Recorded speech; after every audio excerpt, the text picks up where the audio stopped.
दोस्तों सबसे पहले इंडिया की सबसे इंटरेस्टिंग और कंट्रोवर्शियल बॉर्डर की बात कर लेते हैं जो हम पाकिस्तान के साथ साझा करते हैं।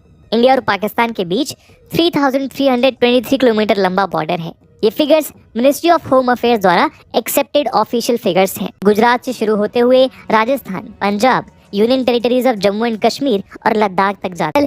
इंडिपेंडेंस के समय ब्रिटिश सरकार ने इंडिया का पार्टीशन करके पाकिस्तान क्रिएट किया और दोनों बाउंड्री कमिटीज के चेयरमैन साइरल रेडक्लिफ के नाम पर बॉर्डर का नाम रेडक्लिफ लाइन पड़ा। लेकिन इस समय तक जम्मू कश्मीर इंडिपेंडेंट स्टेट था, इसलिए यहाँ का बॉर्डर रेडक्लिफ मार्क नहीं कर पाए। इसलिए पंजाब और जम्मू के कुछ शुरुआती इलाकों तक के बॉर्डर को रेडक्लिफ लाइन और इंटरनेशनल बॉर्डर के नाम से जाना जाता है।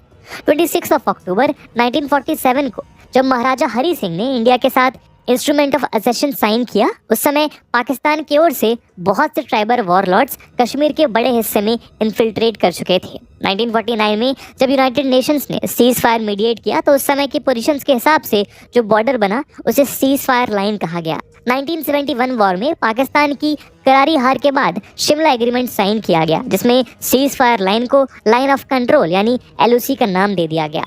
1949 की सीज फायर लाइन के अनुसार पाकिस्तान ऑक्युपाइड कश्मीर यानी POK, जैसे पाकिस्तान आज़ाद कश्मीर कहता है, और लद्दाख के साथ लगने वाले गिलगित बाल्टिस्तान के इलाके को लेकर गिलगित बाल्टिस्तान के साथ लगने वाला एक एरिया है जिसे सक्शगम वैली या ट्रांस काराकोरम ट्रैक के नाम से जाना जाता। लेकिन 1963 के सिनो पाकिस्तान एग्रीमेंट के अनुसार पाकिस्तान ने इस एरिया पर चाइनीज सोवरेनिटी एक्सेप्ट कर ली।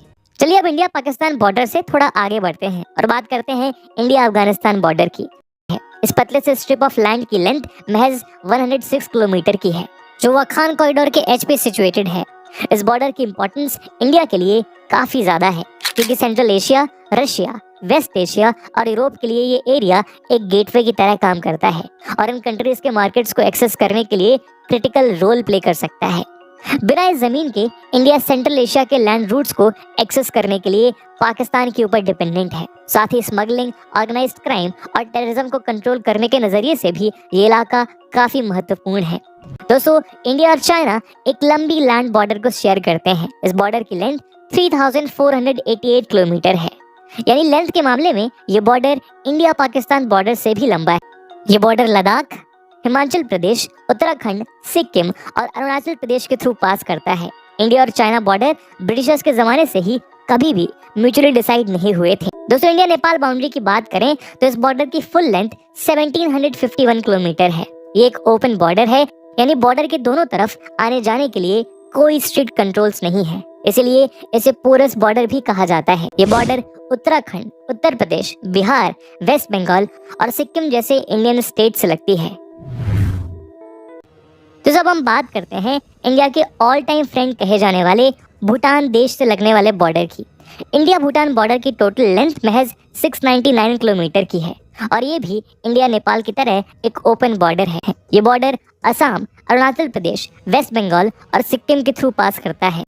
आइए अब बात करते हैं हमारे ईस्टर्न नेबर म्यांमार की। इंडिया म्यांमार के बीच 1643 किलोमीटर लंबा बॉर्डर है। इस बॉर्डर की खास बात है एक यूनिक अरेंजमेंट जिसका नाम फ्री मूवमेंट रजीम है। FMR के अंडर बॉर्डर के दोनों तरफ के ट्राइब्स को बॉर्डर के 16 किलोमीटर तक फ्री ट्रैवल करना अलाउड है। ये बॉर्डर अरुणाचल प्रदेश, नागालैंड, मणिपुर और मिजोरम के थ्रू पास होती है। दोस्तों आखिरी बॉर्डर इंडिया का सबसे लंबा लैंड बॉर्डर भी है जो इंडिया बांग्लादेश के साथ शेयर करता है। इस बॉर्डर की लेंथ 4096.7 किलोमीटर है। ये बॉर्डर असम, त्रिपुरा, मिजोरम, मेघालय और वेस्ट बंगाल के थ्रू पास होता है। इस बॉर्डर को रेडक्लिफ लाइन के नाम से भी जाना जाता है, जो आज़ादी के पहले साइरल रेडक्लिफ ने डिमार्केट की थी। इस बॉर्डर के डिस्प्यूट्स बहुत यूनिक हैं जो इंडिया में शायद ही कहीं देखने को मिलते हैं। ये नतीजा है ब्रिटिश सरकार के केयरलेस और कैलोस एटीट्यूड का। कुछ समय पहले तक बांग्लादेश में 102 इंडियन इनक्लेव्स थे। दोस्तों इनक्लेव एक देश के किसी एरिया को कहा जाता है जो मेनलैंड से दूर किसी दूसरे देश से चारों ओर से घिरा हुआ हो। 2010 के एक जॉइंट सेंसस में पता चला कि 51,549 लोग इन एनक्लेव्स में रहते हैं। 37,334 बांग्लादेशी सिटीजन्स इंडियन एनक्लेव्स में और 14,215 इंडियन सिटीजन्स बांग्लादेशी एनक्लेव्स में। 1974 में दोनों देशों ने लैंड बाउंड्री एग्रीमेंट साइन किया, जिसके तहत एनक्लेव्स को एक्सचेंज करके इंटरनेशनल बॉर्डर सिंप्लीफाई किया जाना था।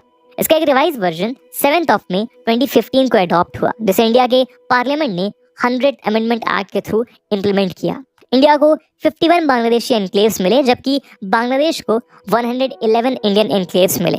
एनक्लेव्स के रेसिडेंट्स को अपनी पसंद के देश में जाने की आज़ादी भी दी गई। इसी के साथ इंडिया और बांग्लादेश का बॉर्डर डिस्प्यूट समाप्त हो गया।